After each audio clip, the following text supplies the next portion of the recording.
Today, we get to talk to Sergeant Ian Golditch, who everybody knows as Goldie. I remember looking at him like, who's Ian? So, Goldie, I'm super excited that you're here. Thank you for being here. I'm looking forward to a good conversation. Let's do it. All right, let's get into it. Ever since I've known you, or even heard of you, your name has been synonymous with just working hard, getting after it, proactivity on the department. Where does that come from? It comes from a deep feeling of not letting people down.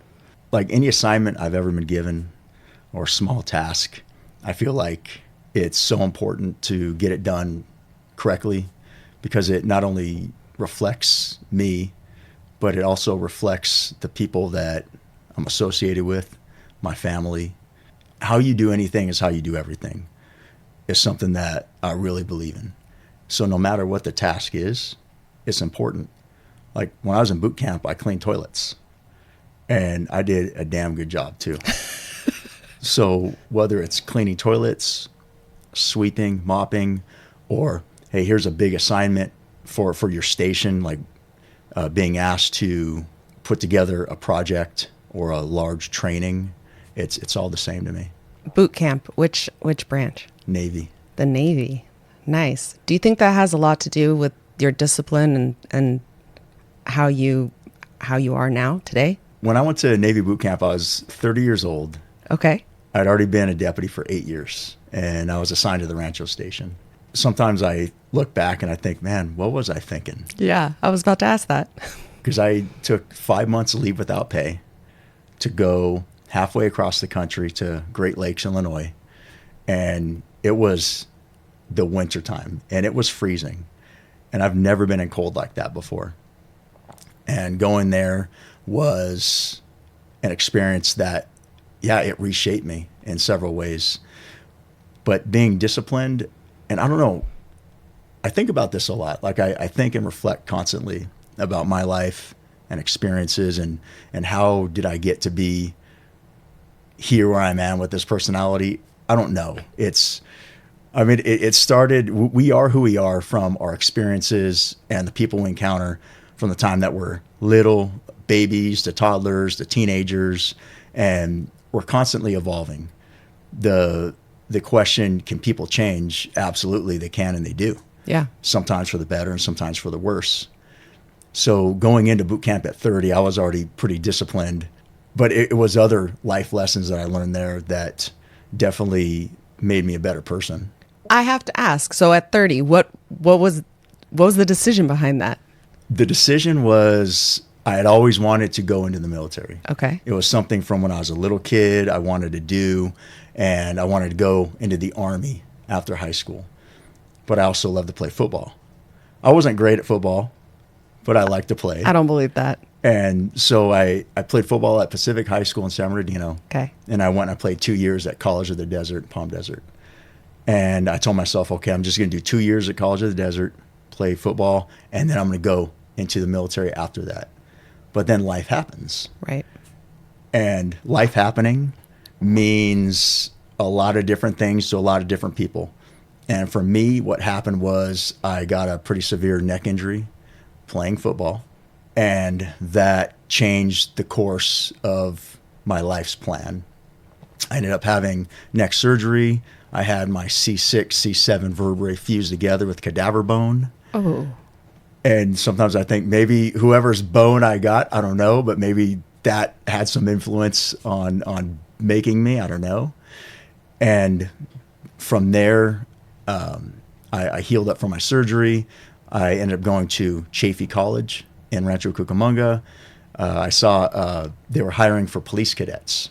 Okay. So there I am. I'm 19 years old, and I applied for police cadet. That was the start of my law enforcement journey, and that's kind of how I ended up going to law enforcement from there. So don't take this the wrong way, because this I think is a compliment. I've always known you to be somebody that pushes boundaries. And I don't mean that in a bad way. I mean that in like risk taking or pushing things to the max. Was law enforcement something you always thought of when you were younger, or was it in the back of your mind, or was it something else? It was something I always thought of, but it wasn't something I always wanted to go into. So growing up in the 80s, watching Rescue 911 and Cops and all those shows that were big back then. I'm like, man, you know, being a little kid and you see cops in real life and you're like, man, I would love to do that one day. But I wanted to play football is what I wanted to do when I was little.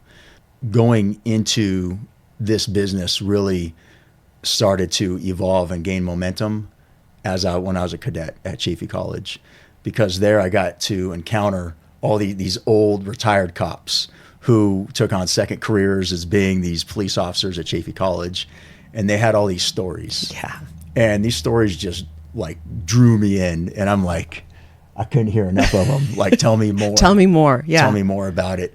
And they told me all the cool stuff, all the fun stuff, none of the other stuff. Right.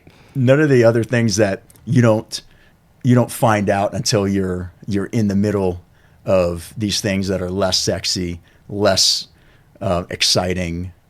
And but yeah, that's really what brought me into really wanting to go into this. So how old were you when you went to the academy? I was 22. I had just turned 22.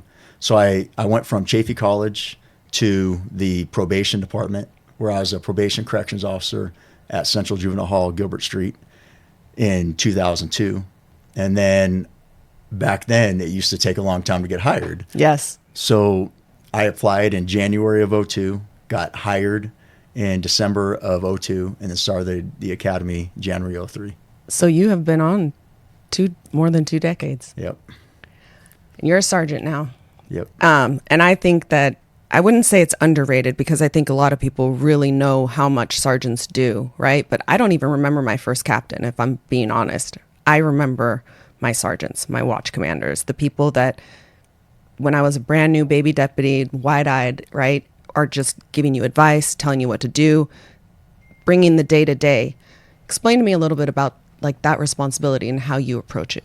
I love being a sergeant, and it's an incredible honor to be in this position, and because it affords you the ability to lead and influence others. Yep. And what my goal always, before getting promoted to being a sergeant, was I always wanted to be the sergeant that I never had. Mm. And there was a lot of sergeants I had that were negatively impacted me, and other ones that positively impacted me. And they're both important. Yep. The notion of pushing aside or not taking in qualities that everybody has on both sides, you really miss out on a lot. So when you have your poor leaders, they still have some good qualities, or they have things that you tell yourself, I will never act like that or do that. Yes. Or treat people that way. Yes. And then you have the good ones who also have some poor qualities, because nobody's perfect. Right.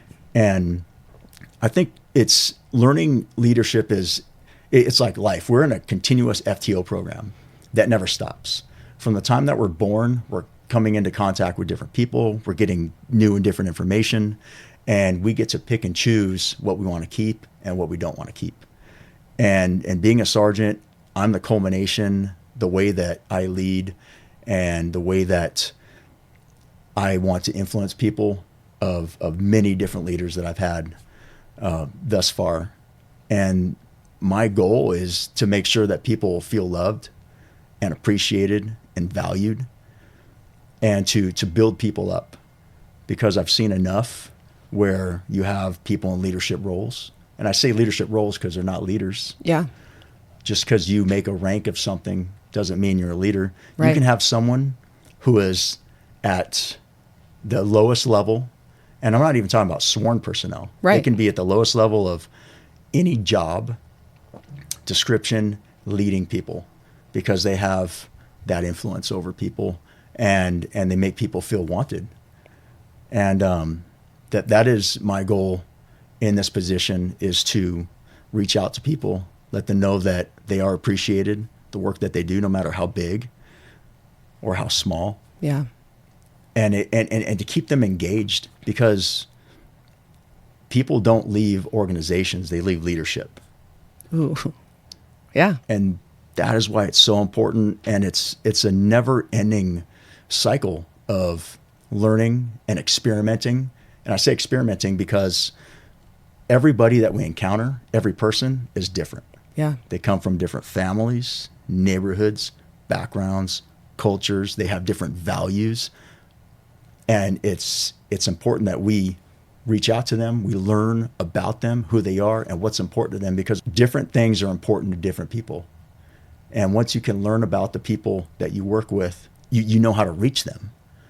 And I believe that when we have people that, we say, okay, well, they just shut down. They don't care. They're disgruntled. They're salty. Not, yeah. It's that's all of our faults. It's because we made them feel that way. We did that. And we can undo that also, but it just takes love. Yeah. And something that I think leaders forget about is that when they were deputies, when they were lower level ranking people, you feel it. You know, and you feel who appreciates you, who loves you, who cares about you, and who doesn't. And now you promote up to a higher position, and the people below you that are in that spot where you were 15 or 20 years ago, they feel it. They know, are you selfish or are you selfless? Would you be willing to do the things that you're tasking me to do? Come in on holidays, days off, going to community functions, because the question, just like when you were lower level, is where's so-and-so? Yeah. Are they here? Why aren't they here? As much as things change, a lot of things stay the same, right? I thought about this when I was preparing for this podcast. 22 decades in the profession, a lot has changed. We know that. But a lot has stayed the same. But even when I think about this a lot, actually, because I take what I do here very seriously. But I also don't mistake the fact that I haven't been out there in almost a decade, right? So I don't want to come off as somebody who thinks I know what's happening. And I'm not saying this to any leader or any specific person or anything, but I think it's so important when you are a leader. That's the natural progression. You've gone through, you've had your experiences back in the, 2000s, 90s, whenever, but it's different now. And so not only are you willing to do what you're asking of others, do you really know what they're doing? Have you been out there? Do you go out on ride-alongs just to see, right? Nobody's going to question that you've done it, you did it back in your day, but do you know what it's really like out there? And I guess when I say that out loud, I even think to myself, like, I need to get out there. I need to get out there and ride along with the people that I represent, because it's very, very different than even, 15 years ago when I was in Fontana on patrol. It has to be. Things are different. I'll tell you when. So I had spent 6 years in my first run in SED when I promoted out to Chino Hills, and being off patrol for 6 years is like, that's a lifetime. Yeah. And my very first shift, I couldn't even log on to the MDC. We were just talking about this. Yeah. And then I asked for help, and I'm not afraid to ask for help. I couldn't figure it out. So I got help, log on to MDC, and I have my GPS, and I'm cruising around Chino Hills, and there's things going through my head. I'm like, man, I've never done a RIPA. Right. And I should probably do one. So I'm cruising around, and I do a ped check. I'm talking to this guy and get his information, running for warrants, and everything's good. Send him on his way. And I go back to my unit, and I'm trying to figure out how to do a RIPA. And so I'm there so long that I get a phone call from one of my guys. He's like, "Hey, Sarge, are you good?" I'm like, "Dude, I need help. I can't figure out how to do this RIPA." It kept giving me, it wouldn't accept. Like, I filled in all the information incorrectly, of course, and it wouldn't accept. And so he came, he showed me what I was doing wrong, and a lot has changed. I mean, we went from being on a paper report writing system, right, to getting precinct, and then getting another digital writing system, and now we're back on paper. And so things have changed with I mean, I recognize these forms, the CR1, CR2, CR3, CR4, and you do. Yeah. But I think it's tough. I mean, let's think about our newer folks. Yeah. Who came in on a digital system, and now they're seeing these forms that they've never seen before. And then we get upset when they forget to do their CR3, their evidence. Like, where's the evidence? Or they don't do their CR4. And that's an example of, hey, that's our fault. Like, we didn't do a good enough job explaining what this paper report writing thing is all about. I love that you say, I'm not afraid to ask for help. I love that, because I know similarly, and not to talk about me, but same thing, going back after public affairs, I go back as a detective, right? And you're supposed to be a supervisor. So there is something about that little bit of pride, especially knowing that you came from a place that wasn't enforcement, so I want to prove that I know what I'm doing and that I belong there. It's a lot to say, hey, I don't know how to do this. Can you help me? I guess that's just humility and not letting your pride get in the way. It is. And pride and ego are our two biggest enemies. Yeah. And I'm not talking about rah pride, when my high school is better than your high school. We have American pride. We're talking about personal pride. Yeah. Where we just will not ask for help. And this has happened to all of us. You have your maps up on your phone, you're going somewhere, and you know that you're going in the wrong direction, but you're following your map. And you're like, man, but the map is saying to continue. And you're like, this don't look right. But you keep on going anyway. That's problems with pride, and that's ego. And I believe that we should never be the smartest ones in the room. Yeah. And that's why wherever you're working, you're on a team with people. And whether you're in a specialized unit or a patrol station, you work with people, and that's your team. And everybody has something important to offer. The high functioning teams are the ones that communicate the best. Yeah. The ones where people aren't afraid to ask for help. They're not afraid. They're the person in charge, whatever their rank isn't, I'm in charge. This is how we're going to do it. They ask questions, and they allow other people to step up, and they give them an opportunity to be in the light if it's one of those situations, maybe to give a briefing or to give a presentation. Collectively, by ourselves, we know very little. But collectively, we put our heads together, we know a lot. And that's why the power of diversified teams. Yeah. Diversified teams, meaning different people from different backgrounds, different neighborhoods, cultures, coming together because we all think differently. Part of being on a high-functioning team is recognizing when groupthink appears. Yeah. Because groupthink is always present. Because we work together, we get close, and we spend more time together at work than we do at home with our loved ones, with our friends. We spend more time together. And that's what makes us more of a family. Sometimes, and in families, there's pride. Like you hear of stories where brothers haven't talked for 20 years, or kids don't talk to their parents. And why? Over pride. Take it back to the office. It's hard to drop the ego sometimes. You're in these head-butting contests. But I think that's what makes the best leaders, true leaders, is their ability to empathize and just let it go. There was a book. Have you ever read Lincoln on Leadership? I haven't. It's a great book. It's short. So I got a short attention span, and you can blow through it. So I learned a lot about Lincoln through that book. But there's something that the author talks about, is that when Lincoln would get frustrated, upset, he would write these letters, but he would never send them, because these letters would be full of emotion. Yeah. Which is okay. We're human, right? Right. I have emotions. You have emotions. Like when we talk about emotion, the difference between humans and AI or animals, like we have the ability to love and to feel all these different things. And that is what makes us human. But then if we get upset about something, we're told, don't be emotional. Right. Or calm down, without taking someone else's view into consideration. Like there are times where we really mess up, and instead of, it's okay to say, you know what, I'm sorry. Right. I'm sorry that I said that to you. I'm sorry that I did this to you. I didn't know. Or maybe sometimes, yeah, I meant to do that because you pissed me off, and now I'm trying to make two wrongs make a right.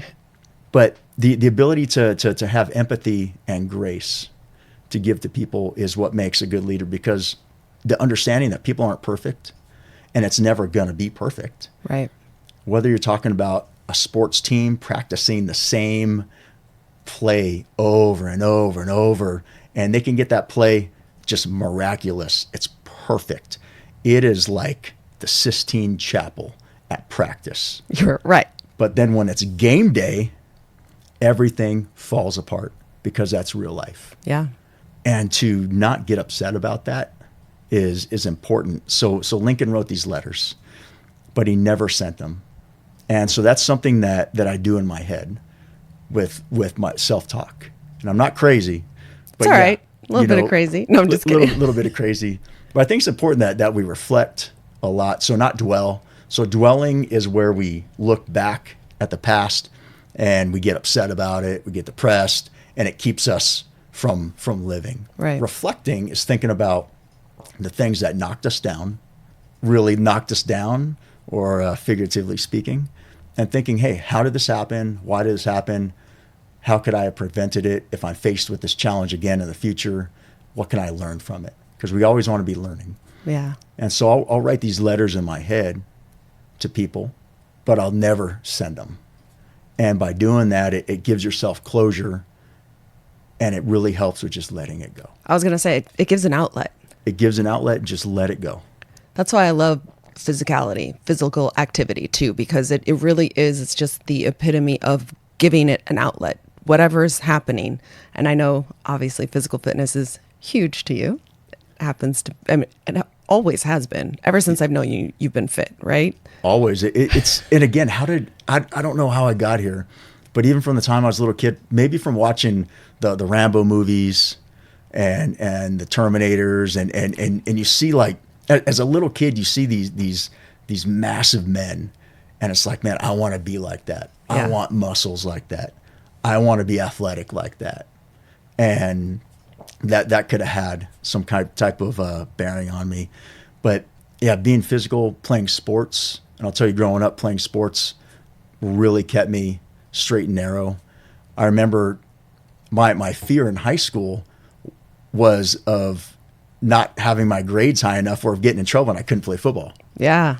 It was fun, like to run down a field and like smash your body into someone else's body. Where else do you get to do that? Yeah, nowhere. Nowhere. Well, maybe in this job sometimes. Maybe. Yes, that's true. But it was so fun, and building on that. And yeah, fitness is so multifaceted. It means different things to different people.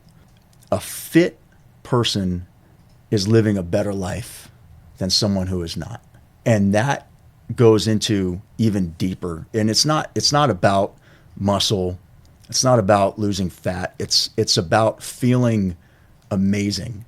And when you feel amazing, you pass that off to other people. It's energy. Yeah.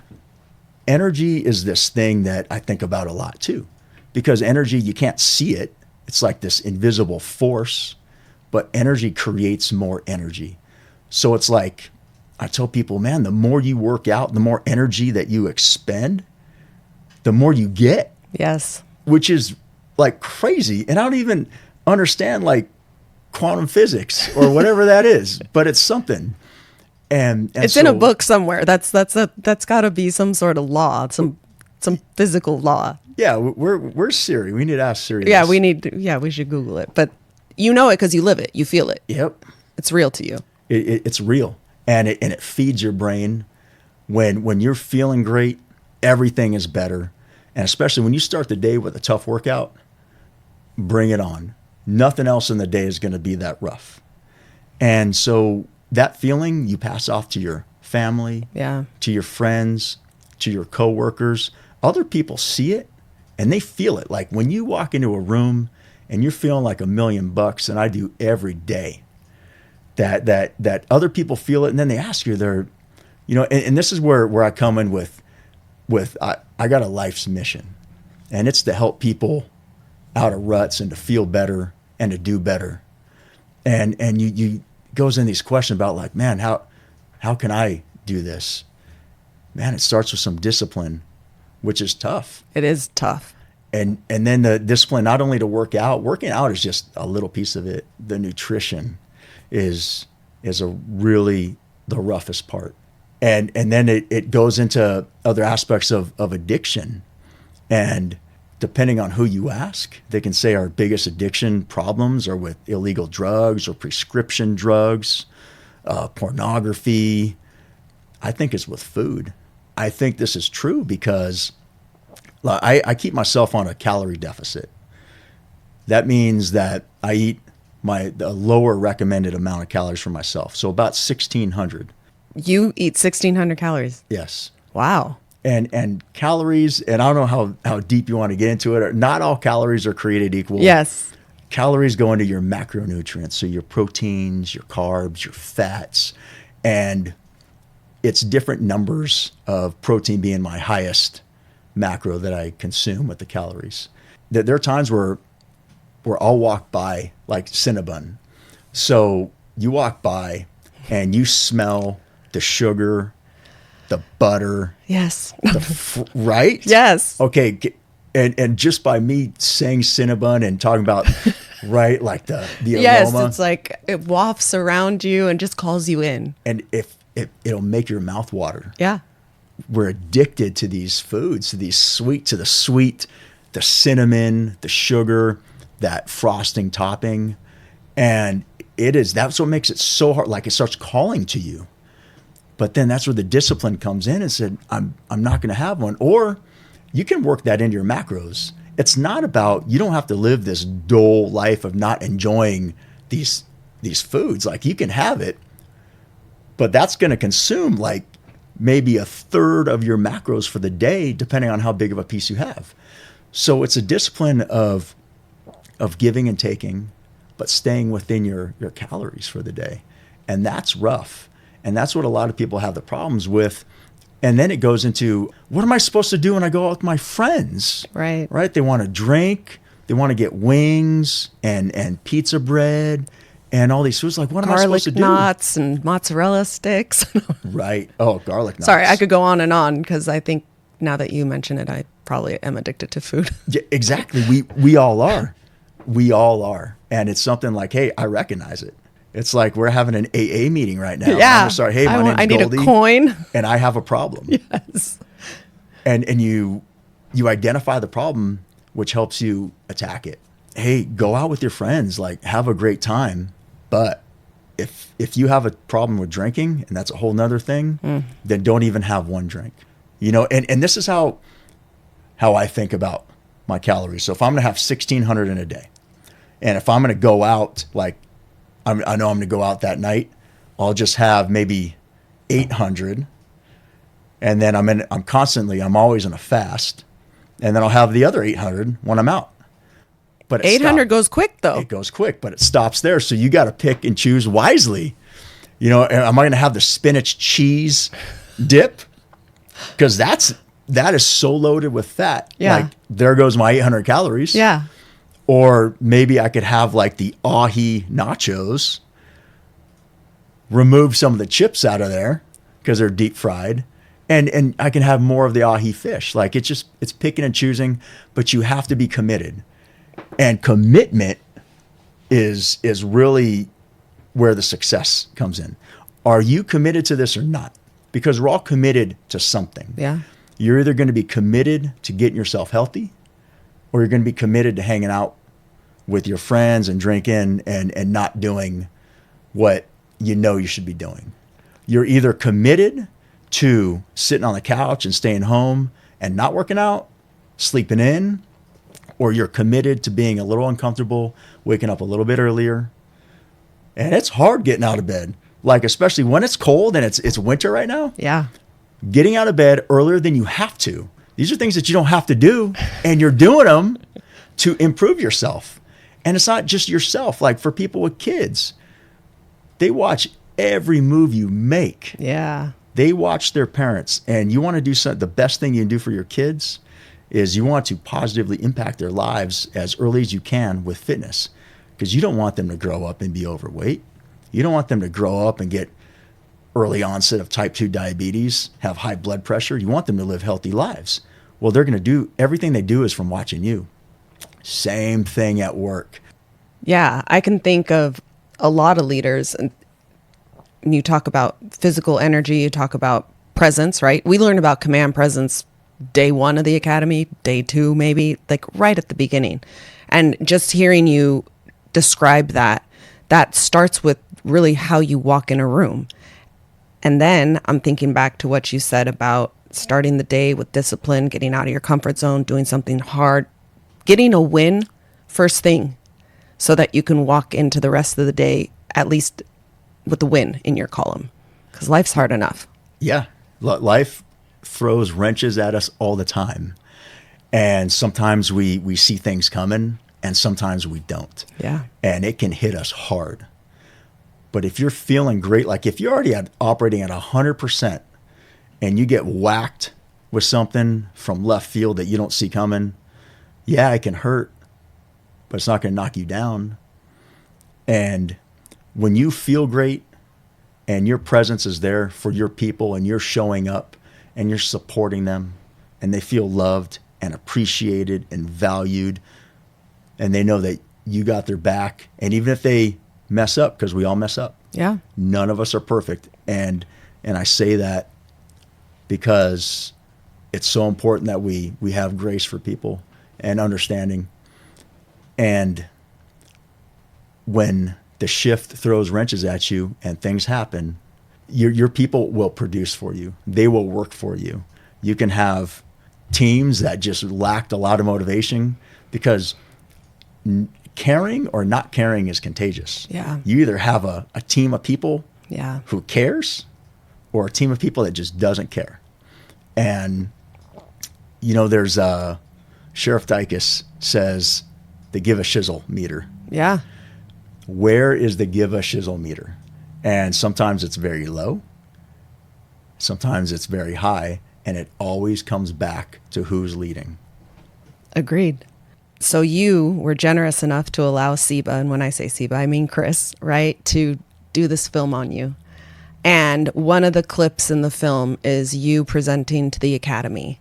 And you're talking about it's okay to fail, which is hard, because when you're in a uniform and people are looking to you for all the answers and you're there on people's worst days and you're there to fix, it's hard to allow yourself that opportunity to fail. And not that anybody's trying to, right? It's just that whole giving yourself grace and understanding that life is dynamic and not perfect. But how do you create a culture as a leader, as a sergeant, where your deputies will perform to their greatest, but when they mess up, they feel either comfortable coming to you or comfortable failing forward?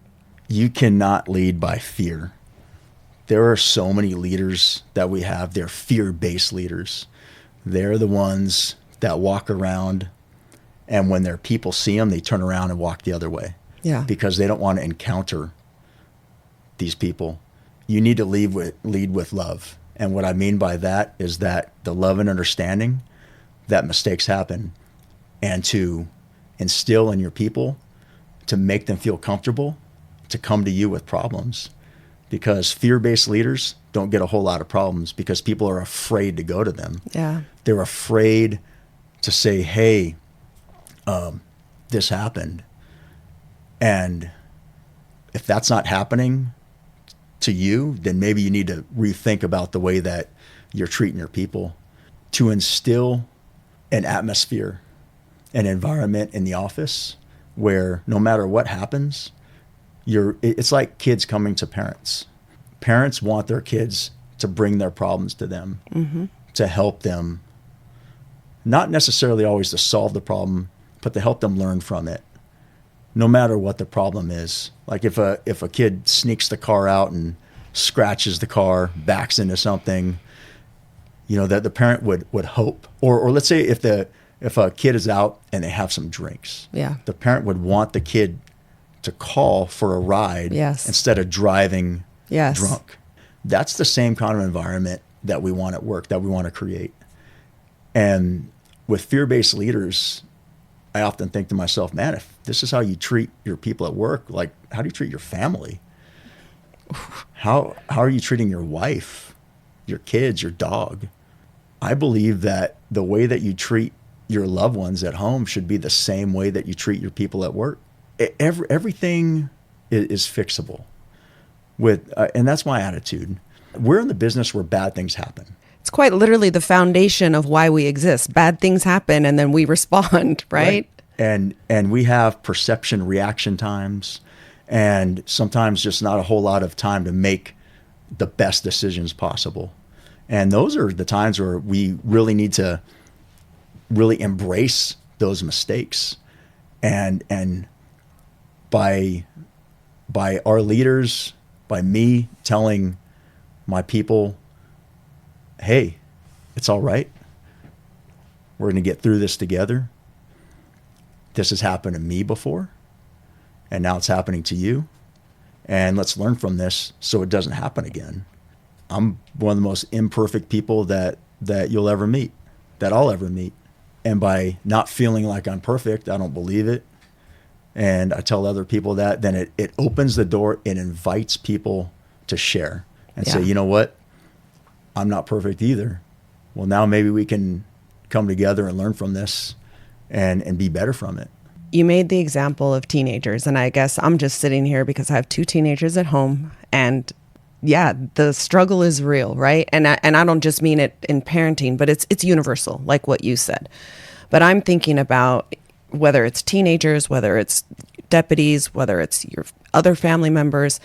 The biggest thing that I see when people will come to you, it's one thing to say, oh yeah, I'd rather you, using your example, I'd rather you call me, than drive, and please do, and all that stuff. But if that person on the receiving end doesn't trust you to then actually be a help, now of course you still have to be the authority figure, and there might be consequences that come from that, but there has to be an inherent trust. It goes beyond, I think, in my estimation, it goes beyond words. You have to show that. You have to build that trust every single day with actions.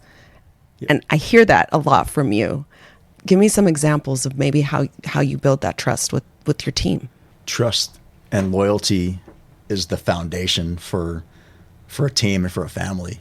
If you can't trust each other, and when it comes to trust, it can be big things, it can be little things. It's like, hey, I'm trusting that you're going to have your equipment ready to go tomorrow. Yeah. Hey, I'm trusting that when we enter this building, you're going to be watching my back when I turn corners, and when you turn the other way, I'll be watching your back. Trusting is also, I want you to let me know what's going on, and even if it's not great, that you know that you can tell me, and we'll get through it together. I'll help you. I'll give you the resources that you need. And building that trust and loyalty comes from presence. You have to be present. You can't be an absentee parent. Yeah. It's tough sometimes, especially in such a dynamic, multifaceted business like we're in law enforcement, that we get pulled in a ton of different directions to be present. And being present, it means physically being with the team, with your people. And if you can't be with your people, let's say you're out of the area training, you're checking in with them, phone calls, even text messages. It's being present, lets them know that you care. Yeah. And there's a saying that my older brother told me that I think about a lot. And this saying will resonate with anyone in any industry, no matter what you're doing. And it's the saying is that nobody cares how much you know until they know how much you care. And that is so powerful for me, because I get 1,000 memories of times where I was a baby deputy, lower level deputy, and I'm working for sergeants, other people, and they were very smart.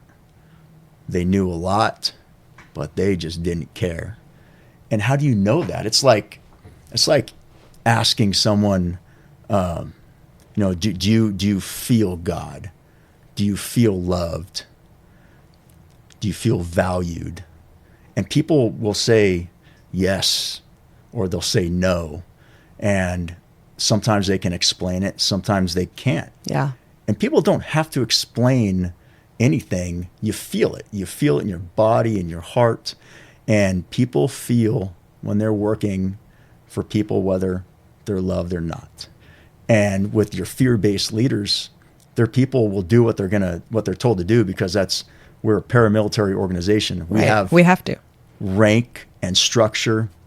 And you tell me to do something that's within policy, within the law, and it's business, I'll do it. But I might not do it with full effort. Yeah. I might not give it my all. I'll get it done. And that is how the system is, with love and loyalty and trust. Loyalty is everything, and it comes from being present. And the loyalty builds, people build their agency within themselves. And that means that they will go the extra mile, the extra effort. They will do so much for their leadership. Yeah. Without their leadership ever even knowing about it. I mean, it can be where they can be asked to just go do something little. But then when they get to that little task, there's 20 things that don't have to be done, but they do it anyway. Yeah. Without being asked, without any direction. They just do it. Like the water dispenser, like when they go to get water and, the water is empty. They're either going to just walk away and leave it and have someone else do it. Yeah. Or they'll change out the water. You know, on top of the 5 gallon, right? Yeah. You know, or they get to the Keurig machine and they see that it's empty and they just refill it. They see that the carousel little things are empty and they just refill it. They notice that the toilet paper is out and they either replace it themselves or they go find the janitor who has the key to the closet and let them know. And you want to build that agency. And that comes from the trust and the loyalty, the foundation, which is put together in the environment from the leader. I love that you talk about even the simplest things, right? Because it's, as you're saying these things, they sound like they're petty examples. It's kind of like the whole putting back the shopping cart thing, right? But they're not, because it's even in those small, tiny examples, it's, do you only care about what you're going to get out of that experience? Or are you truly concerned with who comes next or who else has to do this, right? And that's a big difference. Our job as leaders is to teach people to replace us. We should be. That is the job. Yes. And that's how we're talking about the selfish or the selfless. Yeah.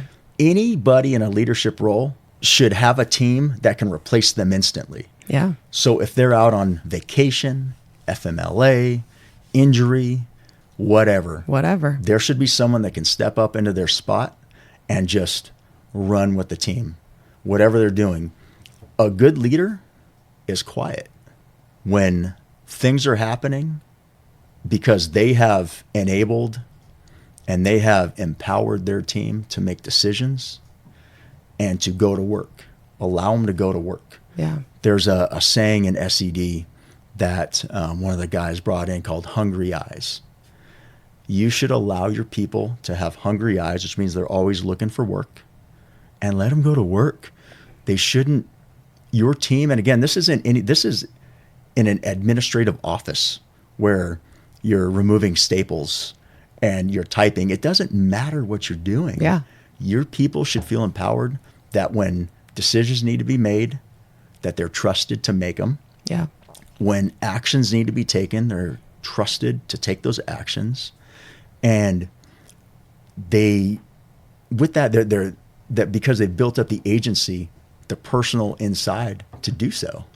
Yeah, it's like it's giving we all have ownership in something, right? So when you invest into something or you feel ownership in something, it's just natural that you're going to work harder for it. You're going to do more for it. So sorry, this is just, you know how much I adore you, and I just think you're amazing, right? And I don't mean that in a fangirl way. I mean your presence about you. And every time I've encountered you, which isn't all that often, but it's like you just have this positivity, you have this team building, this humility about it. But you give people the chance to do and rise to the occasion. You don't micromanage. You don't, hover over them. You let them be who they are and do the things how they would do it, because once they have succeeded, it's like contagious, or it's addicting. Success is addicting. People want to do it again and again. It is 100%. I believe in allowing people to be creative and to think outside the box. And yeah, absolutely, we have policies that need to be followed. Right. And we have SOPs and TOPs that are in place for a reason. And I respect all those reasons. You can always think of another way. Yeah. And if there's a better way to do something and they feel empowered enough to even bring it up, then let them let them run with it. There are times where it's quite often, and just being human, that we have in our minds when something comes up like, hey, we should do it this way. We should do it this way because it's the best way, because it's my way. Right. And I never do that. And we all do it. Of course. But when your people are probably going to have a different idea. Yeah. And when I face these crossroads of, should I say, hey, this is the way we're going to do it, or hey, how do you guys want to do it, and listen to their ideas. And even if I don't care for their ideas for one reason or another, as long as is it safe, is it within policy, is it within the law? If it meets those three criteria, even if I don't like it, let's try it. Let's do it, because I ask myself, is it me, or is there something wrong with this idea? Is this idea inherently bad? Like, by the very nature, is it a bad idea, or is it just me? And 99% of the times it's me. Yeah. It's just not the way you would do it. Try it. It's like peanut butter and jelly sandwiches. No, you got to let me run with this one. No, you had me at peanut butter and jelly. Like, that's my favorite food, almost. It's a great food. And we're not even going to talk about Uncrustables. Yeah. Talk about macros. Yeah, right? Yeah, that'll blow your macros out of the water. So if you and I were to leave this table right now, go to separate stores with the goal of making a peanut butter and jelly sandwich, I promise you they're going to come out different, because there's so many different types of breads. There's whole grain bread, sourdough, white bread, there's focaccia, there's bagels. Right. So you might pick like an everything bagel, and I might pick like sourdough, or vice versa, or whatever. And then you have creamy peanut butter, you have natural, you got to stir in the oil. Yeah, yeah. You have tons of different types Crunchy. of jellies. Yep, with the crunchies. Yeah. Jellies, jams, marmalades. Right. Or maybe you want cream cheese. You ever had a cream cheese and peanut butter sandwich? I have not. Yeah. My grandma used to make those. Really? Yeah. Honey. I've done honey. Yes. And bananas. Yep. Or maybe you want to add honey and bananas. And the thing is that everybody's going to make a different type of peanut butter and jelly sandwich, because it's what we know. It's what we grew up. Maybe our grandparents or our parents made it for us that way. But the fact is that they're all good. It's all a peanut butter and jelly sandwich. And even though if it comes out, it's made differently, it comes out different. Maybe your slice with the peanut butter you put on top of the jelly, but I put my jelly on top of the peanut butter. It doesn't matter. Does it get the job done? Yeah. And that's the way we have to look at things. Yeah. And one, peanut butter and jelly sandwiches, I ate them literally every single day for the academy. So much so that like tech staff made fun of me, and people from my class would pack me lunches because they thought like I didn't know how to cook or whatever. I love peanut butter and jelly sandwiches. So like I said, you had me at PB&J. But the other thing is that just giving that example, you're right, because it kind of goes back to what I was saying before. Law enforcement has changed a lot, but the fundamentals will stay the same. So we're still making peanut butter and jelly sandwiches. whether laws now require us to use marmalade, or they want us to use a little bit more honey, or maybe, they don't want crunchy peanut butter anymore. We're still making peanut butter and jelly sandwiches. And our people know better than we do. Yes. A lot of the time, which is why you have to let people go to work. I'll give you a great example. We were serving search warrants at illegal marijuana grows a couple years ago. And there was a location that we were going to go serve a search warrant at. And at this location, we had information that they were Vietnamese grow. And so we were like, man, how are we going to do because you have to do announcements. Yeah. We're going to pull the Bearcat up in front of this illegal grow and make announcements. We're the sheriff's department. We have a search warrant for the location. Everyone inside, exit out through the front door unarmed with your hands up. How are we going to do that? Nobody speaks Vietnamese. And the youngest guy there, who was a patrol deputy at the station, said, hey, well, I could probably do Google Translate on my cell phone, because we created an atmosphere where this baby deputy felt comfortable enough to bring this idea to us and to do it. And it worked great. We put that whole saying on the phone, and we played the speaker over the PA system, and it worked great. And it doesn't matter what his peanut butter and jelly sandwich looked like. Yeah. It was perfect. And he knew better than we did. You have to trust people, and we have to know and get rid of this notion of like time on, where you have, just because you're a 20-year deputy or detective or sergeant, whatever, doesn't mean that you know everything and you're all great and powerful, because there's probably a 1-year deputy who knows better than you in a particular situation. Yeah. And we have to create these environments where they feel safe enough to speak up. The phrase we hate, and I love it because there's a lot of really good leaders that are saying this now too. It's like, we cannot keep saying that's the way we've always done things. There's something to be said about tradition, of course, and building on foundations of success, sure. But that whole well, why do you do things this way? Well, that's the way we've always done them. Or, hey, can we do this way? No, that's the way we've always done them. That's at least here at SEBA, we just really try to not have that kind of mind, that kind of thinking, because we want to, and it's different, right? But you keep saying office versus, it's relevant everywhere. Yeah. Here, of course, we want to think of new and better ways to represent our people, to communicate with them, right? To have them trust us. We're their union. How do we instill that trust in people? It's presence, all the same things. So these are just universal. I was thinking about how you were saying that leadership is collective, and instilling in, we keep calling them baby deps, but more inexperienced deputies, people that don't have as much time on, but they have been. I always think about this too, because I call them kids because I'm old now, and to me they feel like kids because that means I'm old, and I'm older than you. Yeah, and I have a child who is older than some of our deputies. So, but then I think, am I saying kid? I mean it lovingly, but could it sound like I'm being dismissive of them? Because I know you're a full adult. You have been tasked with a job that allows you to take people's freedom, use deadly force only when necessary. But these are huge responsibilities, right?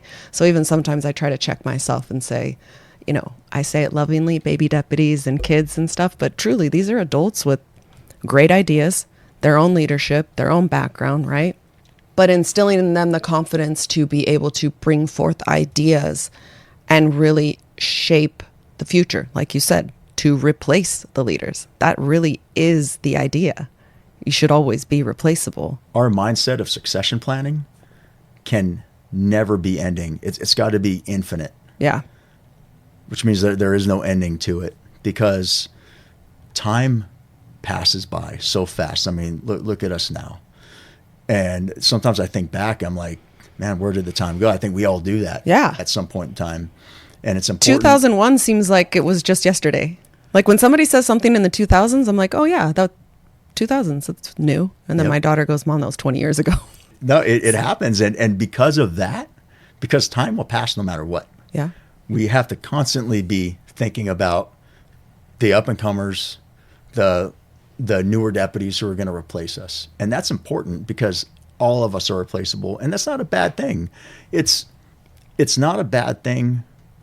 It's not a negative thing to realize, like, hey, one, none of us are that special, and we are part of something much bigger and much greater.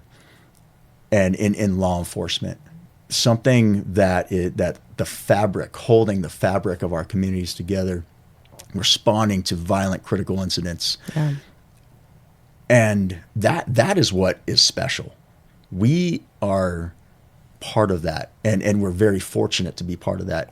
And because our time here isn't forever, because there's no forever, it's important that we put in a lot of time and effort into our newer people coming up to teach them, because it's like, I relate the department and law enforcement to families so much, to our own families, because I don't see any difference. Yeah. The way that we treat our loved ones at home should be the way that we treat our people at work. Because just like with your kids, you want your kids to be successful and to live amazing lives and to continue on. And that's what we should want, the same thing with our up-and-comers. Even, and I'm talking about the deputies who are fresh out of the academy. Yeah. I'm talking about the DSTs that are in the academy. And I'm talking about the people that aren't even hired yet. We need to be thinking about them. Yeah. And they're in middle school right now. They're in high school. They're in college. Maybe even the ones that aren't even born yet, that are going to be sitting in our seats 40 years from now. Because this thing, this law enforcement, this machine that we're a part of is so important. It plays such a magnificent role in our society and our country, keeping us together. It's that important that we put effort into them to take our spots. And that's why we should never hoard information. Mm-hmm. We should never be the type of person who knows how to do a lot, but is afraid, they're fearful. Something inside them prevents them from sharing because they think they might get replaced, which they are, because we all will be replaced. Right. We have to be giving and to prepare them to take our spots, just like you want your kids to be prepared to take your spot. So you've said giving, you've said love a lot, you've said empathy, and I just love that you use these words, because you're an imposing figure, right? Law enforcement, it always has that, I shouldn't say always, maybe not from the people who actually do it, but maybe from an outside perspective is just this kind of like buttoned up, closed off, very authoritative. But you have continuously used these words that are the opposite of that. Tell me why that's important, or maybe what, if that is the perception from the outside, why it's incorrect about this profession and the people who do it. Being a cop it's an honor of a lifetime to be in this profession and to do what we do. I found myself, as time went on, feeling really unfulfilled, because we respond to these emergencies. We respond to people having the worst days of their lives. Yeah. Whether family members have been killed, murdered, their house is burnt down, kids are missing, their bank account has been cleaned out by fraud, someone is using their name in another state, and just it's the worst days that they're having. And or someone is chasing them, and we help, and so we get there and we help right then and there with the problem. But there are so many people and so many problems, we don't get the follow through. Yeah. Like, you respond to call, and before you know it, in your 12-hour shift, you've been to countless emergencies, you've encountered countless people having the worst days of their lives, and you've helped fix whatever was going on right then and there. Yeah. And then what? Right. And then what? Think about like a leaky faucet. We are plumbers that respond to a leaky faucet, and we fix it for the day. But then the next day it starts leaking again. Yeah. And sometimes we go back to the same houses and we're dealing with the same problems. Yes. And we tell them, do this to fix your leaky faucet. And they don't, or we fix it for them. Yeah. And then what?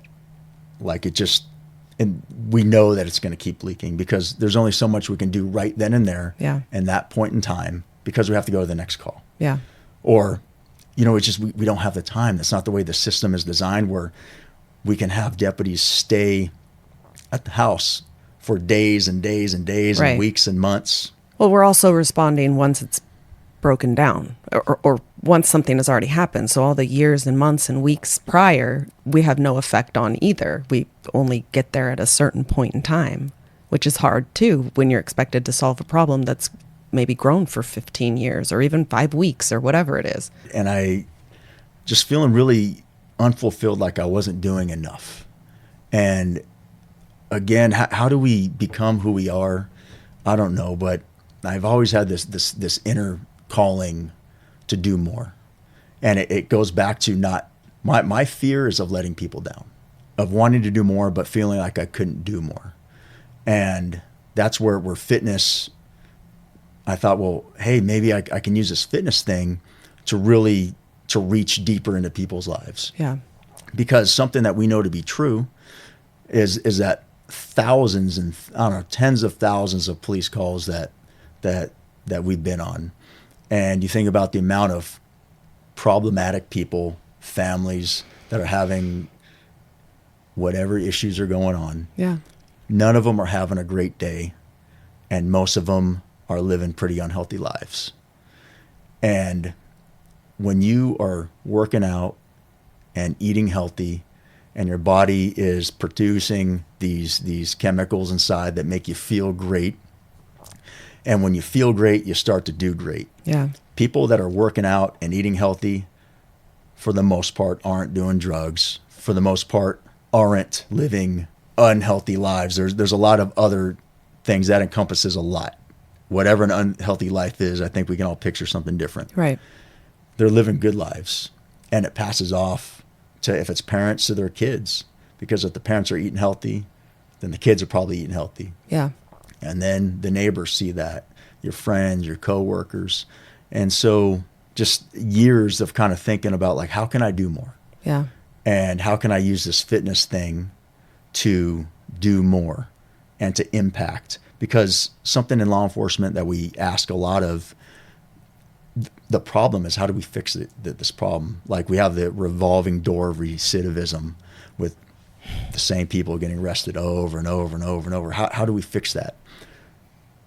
Well, then you think about teams. Teams, you build trust and loyalty from being present, from making them feel loved, Yeah. wanted, valued. How do we give that to people? How can we help them develop that? And it's through healthy living, through fitness. Yeah. So then enter the gym. And with this gym is an opportunity to reach into people's homes. Because when someone comes to the gym and they work out, and you get them on a nutrition plan, and they start to drop body fat, like real weight, meaningful weight, and they bring that home, and their shopping basket looks different. Yeah. Because they start to buy whole foods, and whole foods meaning things that are from nature, so less overly produced stuff like chips, which don't grow on trees anywhere, or from the ground. And we're talking about healthy whole food, and now the family's eating healthy, and now the kids are saying that, hey, vegetables really don't taste that bad, like, it's okay. And they're going from chicken nuggets, which aren't real chicken, to Please stop smashing all my hopes and dreams. I'm going to go home and clean out my pantry. And the processed foods, and that's a whole nother conversation with the seed oils and the chemicals, is really hurting us as a people. And so that influence of healthy eating goes into the home. And then family members are invited to the gym on Saturdays. It's open. And now you have husbands and wives and kids and even brothers and sisters coming in, and now they're all working out together. So now you're positively influencing their eating habits. because they're watching what they're eating now. Yeah. And now positively influencing their fitness habits. Now they're working out together and sweating together and grinding together. And we know from the academy how you build strong teams and get people's buy-in is through a little bit of pain. Yeah. And that's why we work out so hard. We run together. We sing cadence together. We march together. We eat together. You're doing this stuff together, which is healthy living. And that is really what spawned this idea of and brought me from feeling unfulfilled, like I wasn't doing enough, and then what, to now helping people track what they're eating. And I track what I eat. I still do. I pay attention to it because it's a lifestyle. It's every day. Yeah. And it builds that discipline. It's a commitment. And now you're committed to yourself. You're committed to your family.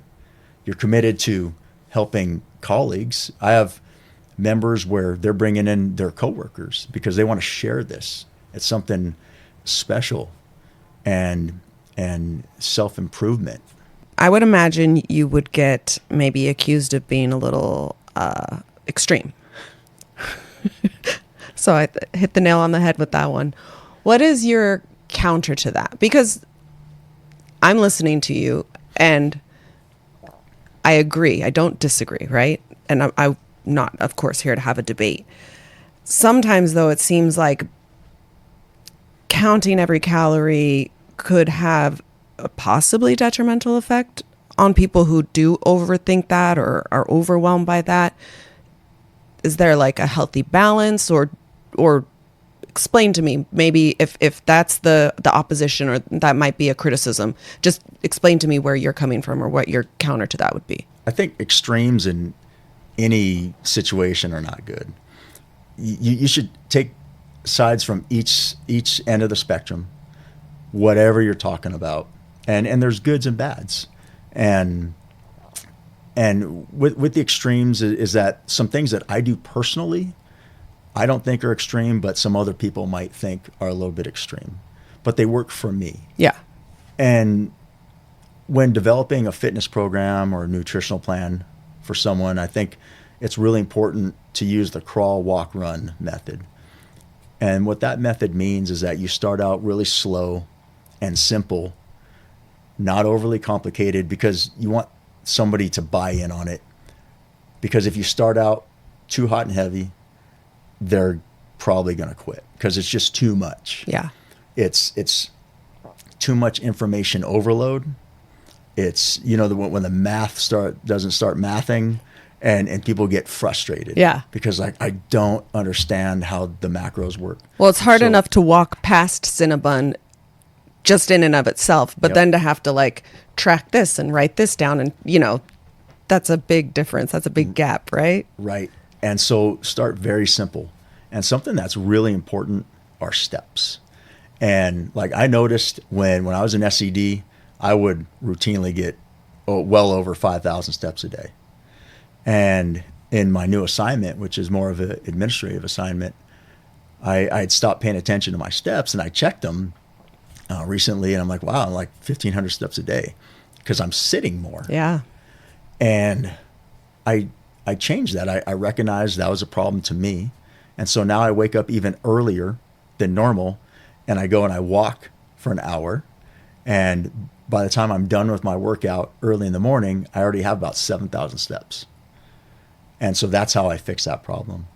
It's important to start crawl, walk, run, start slow, simple, then add a little bit more until you can start to eyeball your food. Like I could look at a piece of steak or chicken and I know, because I do 12 ounces of protein for my big meal. I know pretty much what 12 ounces look like. And then 8 ounces of red potato or maybe 1 cup of rice. It depends on what I'm doing for my carb. I can kind of eyeball it. Yeah. But I like to make my own food because I know what's in there.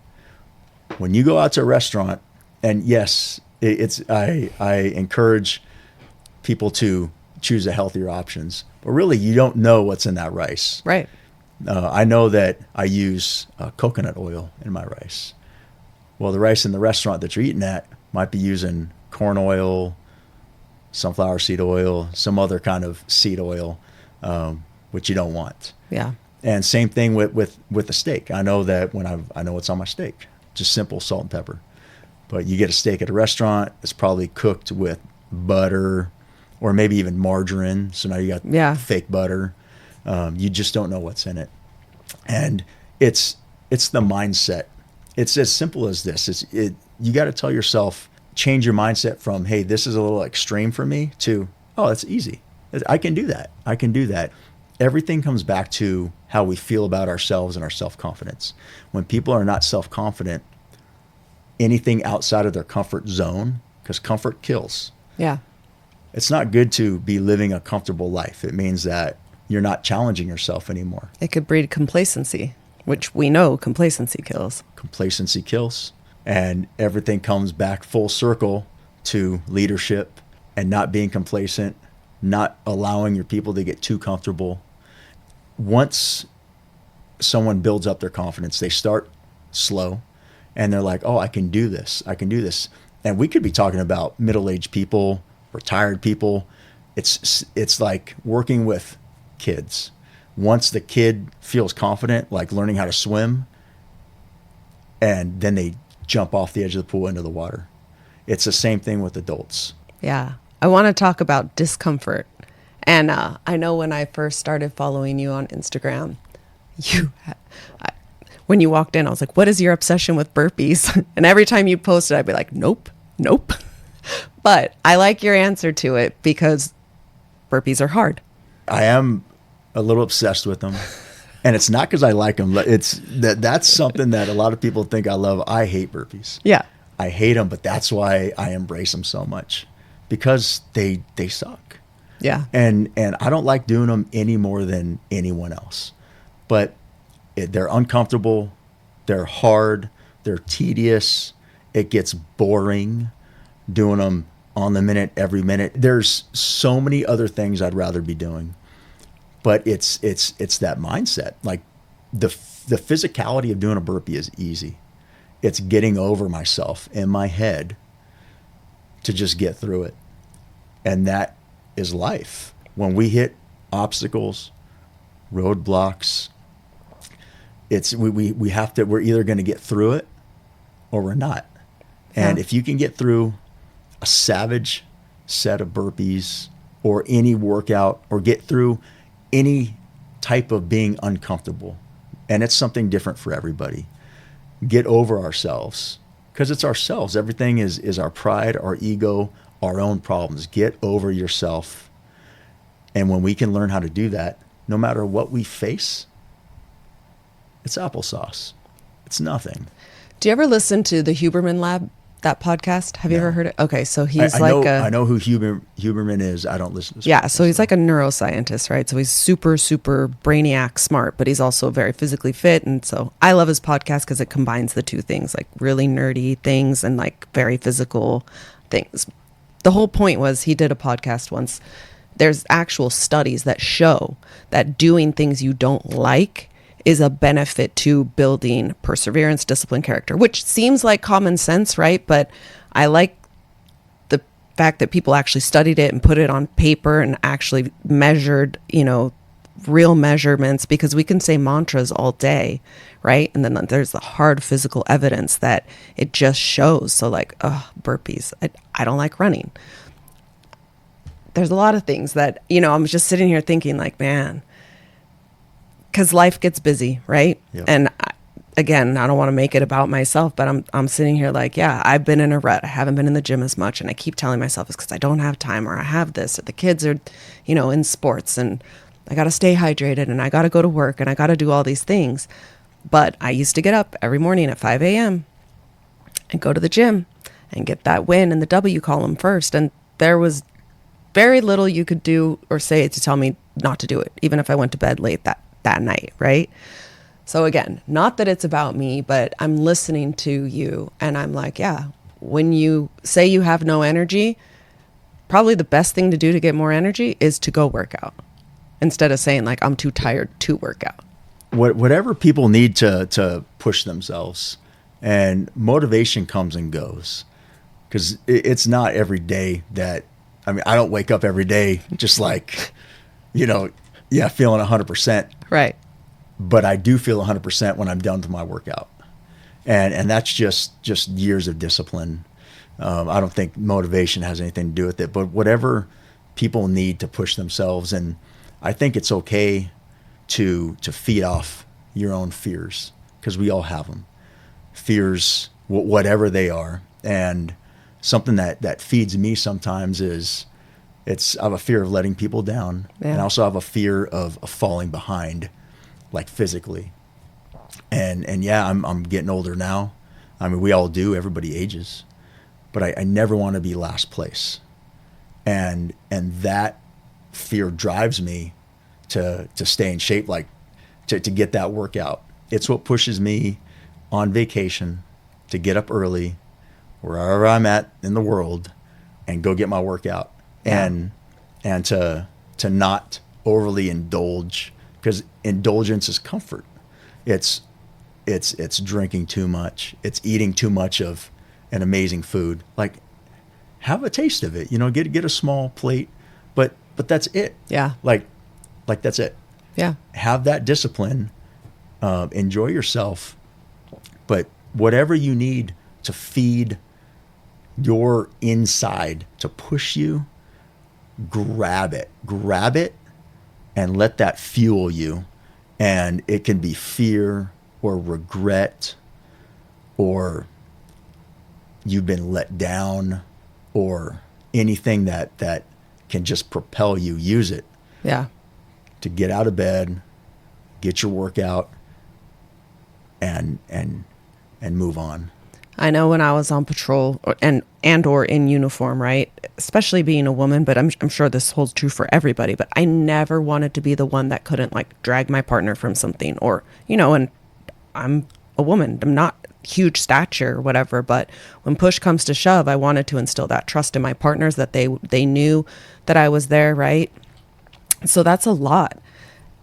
I think it's important to not just do it for yourself, although it's super important, but in this profession, it is really important to not let your partners down, to not let yourself down. If you've made a commitment to yourself to be, let's say, the commitment to work out, like we promise ourselves, or we say, I'm going to do this, this, this, and this. Well, when you don't do that, you're really just not completing a commitment to yourself. It's like you'll commit to other people or to a job, or you'll commit to PTA president or coaching baseball, but this commitment to yourself and to being a better person, that has to rise to a level of priority too. Just by keeping yourself in shape, we call it lifetime fitness. Yep. We talk about it in the academy, and then we graduate and it fades away. And I think it's selfish of those of us that let ourselves go, because our partners know, maybe secretly, it'll never be said because we don't want to hurt feelings. But hey, if I went down and had to get like taken off the X and moved to behind cover, that my partner here couldn't do that. Keeping yourself in shape it's about yourself, but it's also about other people. Yeah. By living a healthier life, by keeping yourself strong, you are committing yourself to other people versus just yourself. And it's a nonstop, never-ending lifestyle of being selfless. Let's say somebody's heard this podcast and hopefully they go watch the film that was made as well, which was so cool. And thank you and Liz for allowing SEBA to come in and tell your story. It's really cool. Let's say they're listening, they see the film. Maybe try to leave us with three things that somebody's like, all right, yeah, I want to make this change. What are the 3 steps, or 3 mindsets, even if it's not steps, but 3 nuggets of wisdom to kind of wrap this all up? All right. The first one, top 3, is seeds of doubt and seeds of success. Be very weary of who you surround yourself with, because those of us that we keep close constantly are feeding us seeds of doubt or seeds of success, which means that, and these people can be family members, friends, colleagues who truly care about you, but they're planting seeds of doubt in your mind about ideas that you have about one thing or another, and it's killing your spirit slowly and your confidence about what you're capable of. People are capable of the extent of their mind. Yeah. Like, we can do anything that we feel we can do, but if the people around us are telling us, man, that'll never work, you can't do that, you're too old to do that, or you don't have enough time on to do that, you don't have enough money to do that, it'll never work. What if it fails? What if it succeeds? Along the lines of being careful about who you surround yourself with and the seeds of doubt and seeds of success that are planted on all of us. Don't do that to other people. Be cognizant about that. Yeah. When you're talking to other people and they're giving you ideas, be very careful about how you respond to them. Don't give them seeds of doubt. Don't overly give them seeds of success. Like, if you think, oh, that's not a great idea, don't, let people make up their own minds. Yeah. Unless it's a horrible idea. Like, hey, if they're going to get like seriously hurt. Yes. Hey, maybe you should sow the seed of doubt. Maybe you shouldn't jump out of an airplane without a parachute. That could be bad. Yeah. But you know what I mean. Yes. It's just so on both sides of the spectrum, seeds of doubt, seeds of success. Be cognizant of the information that you're getting. And if someone is causing self-doubt, it's sapping away your confidence, maybe find some other people to hang out with. The second one is going to be about fitness, lifetime fitness and nutrition. It's not that hard. In fact, it's easy.